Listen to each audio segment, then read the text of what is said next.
என்ன இன்னைக்கு இவ்ளோ சீக்கிரம் வந்துட்டாங்க போல?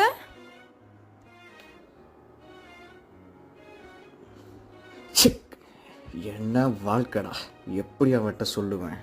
ஏன் டல்லா இருக்காங்க? மாமா மாமா எங்க மேல வா. அதோ, ஐயோ, எப்படி அவட்ட சொல்லுவேன்? என்னாச்சு? ஏன் டல்லா இருக்க? வேலையை விட்டு தூக்கிட்டாங்க. வாங்கணும்னு நினைக்கிறவன்ட்ட விற்கலாம், வேணான்னு நினைக்கிறவன்ட்ட எப்படி விற்க முடியும்? என்ன மாதிரி சேல்ஸ் பசங்கள்லாம் மாதம் மாதம் படுற கஷ்டம் இருக்கு. ஷாப்பா, இதுக்கா கவலைப்பட்ட? நான் கூட வேற என்னமோ நினைச்சேன். கடுப்பாக இருக்கு. இந்த வேலை போச்சுன்னா வேற வேலை பார்த்துக்கலாம், வீடு பார்த்துக்கலாம், நான் இருக்கேன். வேலையும் போயிடுச்சு, காசுக்குள்ள என்ன பண்ணுறதுன்னே தெரில, ஒரு மாதிரி இருக்கு.